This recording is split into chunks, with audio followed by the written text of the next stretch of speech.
Let's talk Doge. We have 4 years to fundamentally transform our federal government, to cut through the bureaucracy. That's what President Trump campaigned on. 77% of the American public supports a full investigation into federal spending, and there's not a lot of time to waste. So Doge is moving fast, but that's what President Trump wants. And again, that's what the American people want. Ready for round two, a new mass email hitting the inboxes of federal employees asking them to answer the all-important question, what'd you actually do last week? Workers have until midnight tonight to respond. Secretary of Defense Pete Hegseth directing his civilian workforce to list 5 things they accomplished and, of course, CC their supervisors. And cue the pearl clutching from Washington's elite, but billionaire hedge fund founder Ray Dalio says drastic times call for drastic measures. If you don't do it, so you're going to be in trouble. And I can't tell you exactly when it'll come. It's like the heart attack. I can't tell you exactly. You're getting closer. My guess would be 3 years, give or take a year, something like that. I'm Brian Brenberg, along with my co-host Taylor Riggs, Lydia Hu, and for Dagan McDowell, Jackie DeAngelis, and our guest for the hour, Jason Chaffetz. Welcome to you, sir. Fox Business's Madison Allworth joins us from Capitol Hill with the latest on Doge's efforts to axe waste. Madison. Hey, Brian. Yeah, so government employees got another email this past weekend asking them to detail what they did this past week at work. You're noticing a pattern here. It appears that this is now going to become a weekly requirement to make sure that the government employees are aligned with the president and Doge's agenda, which is to minimize waste and maximize efficiency. And more people are getting on board. Defense Secretary Pete Hegseth directing the Pentagon's civilian workforce to comply with this email after initially saying, hold off. I am now directing each member of the department's civilian workforce, just civilian, to provide those 5 bullets on what they accomplished in their specific jobs last week. It's a simple task, really, as Elon said, as the president recognized in our first cabinet meeting, just a pulse check. Are you there? So all of this as Doge leader Elon Musk tells Joe Rogan he didn't anticipate waste, fraud, and abuse within the government to be as bad as it is. I just want to emphasize the sheer madness of the government. It's just because they have magic money computers that the checks never bounce for the federal government. So you don't have the normal corrective mechanism that you'd have for a company or for an individual. The checks just always clear. The net result is inflation, which is effectively a tax on everyone. But the good and bad news is, Brian, that Musk says the government was so poorly run that it's easy to make big, meaningful changes right away. Brian? Madison, thank you very much for that update on Doge. Jason Chaffetz, you know more about government waste, not because you're a wasteful guy, just because you've worked in the thing before. Yeah. The pushback on Musk has been so fierce, but they're coming back again and again with the next round of emails or the next round of cuts. This is like the rugby scrum, isn't it? Right on do they call it the line of scrimmage? And they're just in there, who's going to push who back at this point? It's outrageous. You're going to have to list 5 things you did in a week in order to get your paycheck. Come on, this is a very reasonable, simple, easy thing to do. Let's remember we're $36 trillion in debt. Elon Musk pointed out, that machine over there, the so-called Pam at the Treasury, is spitting out about $1 billion every hour. And Mike Lee posted up something today, Senator Mike Lee from Utah, his discussion with Elon Musk.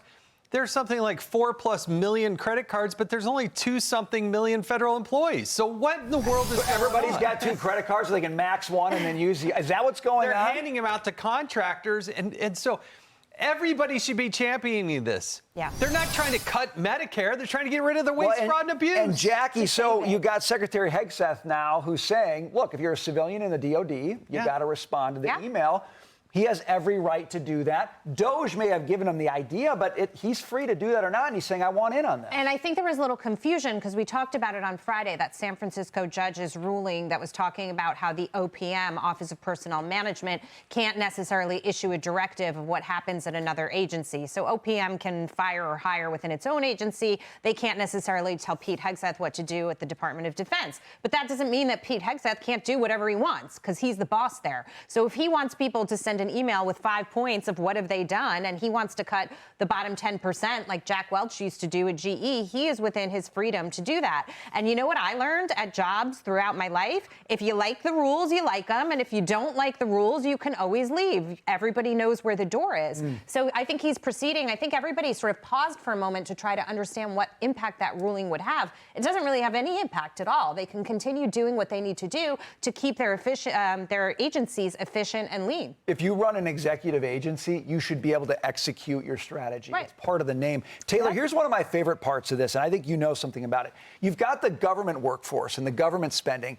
Then you got all these contractors and outside agencies that work with the government, and they spend gobs of money Billions. on projects that make their partners rich. Billions. But I don't know what America gets for it. That's going to change. So let me make a joke. We just came off of a segment, right? We were talking about like brutal transparency with our spouses and the household. If my husband submitted an invoice to me that said consulting services, I would want a more itemized receipt. Wait. Let's just say Your that. husband gives you invoices? No, but if he were, consulting services is not itemized enough. Right. Well, guess what? That's what they're doing to the government. Ernst & Young, EY, Booz Allen, a few others are actually meeting with Trump officials because they have, according to this number in the Wall Street Journal, in 2025, the 10 highest paid consulting firms are set to receive $65 billion, and it has not yet been allocated. I'm not saying there's fraud, waste, and abuse there, but I do want a more itemized receipt of what are these consulting services. Sure. Tell me the specifics of the project. Tell me what you're working on.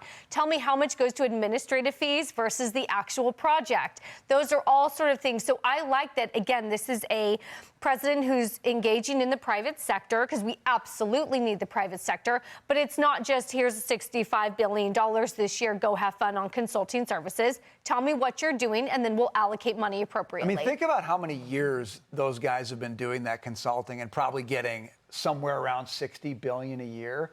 And like, has the government gotten any more? I mean, these guys are supposed to make the government more efficient, right? A little more effective. Can I just say one thing?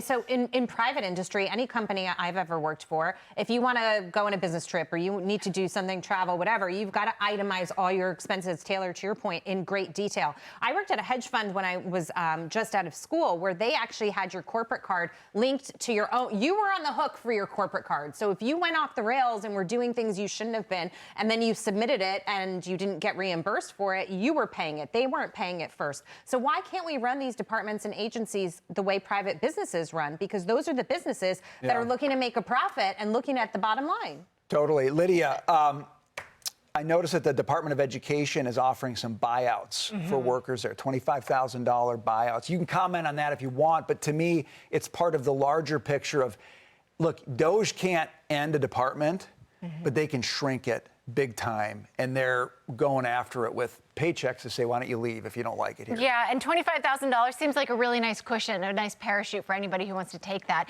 I think we're kind of forgetting, some folks when they're hearing about these layoffs or these terminations or these emails requesting what the 5 things that you did, we're forgetting that we have seen this coming and that federal workers were given an opportunity to say, I want to resign now. I want to step aside and I'll take that severance package that would last me through September and I'm going to pursue something else. Maybe I have a great resume, hopefully built up and from my government service, and I'm going to apply that to the private sector now. Maybe it's a great opportunity to do it. I'm going to take this off ramp. And we're seeing that is continuing to be deployed at the education department. The other thing that I think that, when I was watching Pete Hegseth's statement, his video on X, he was explaining the reason why they're doing this with the 5 things, what you did last week. People have criticized these emails as being patronizing or being, humiliating or whatever.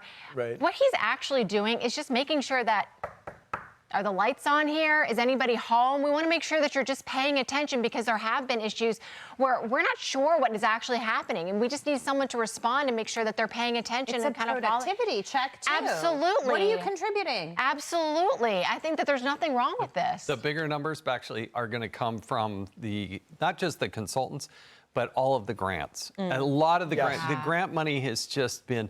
And if you're an NGO, non-government organization, and you're taking government money, I'm going to argue that you're not actually an NGO. You're not a non-government organization. So much money goes to these organizations, So much. and it's so far detached from the voters' view of what's happening. And also, it's why when you go down to D.C., it is a city filled with BMWs and Mercedes, and it's got like the highest real estate prices in the country. And the reason is because it's like a siphon. All the money from around the country gets sucked there, and it gets divvied out to lawyers and consultants and bureaucrats, and they enjoy a pretty nice life, Jason. Yeah, I'm telling you, it's great. Homeland Security is perhaps the worst. The money that you see that happened with all this immigration is just going to blow your mind when we get to the bottom of it. All right, so more to come is what Jason Chaffetz is saying.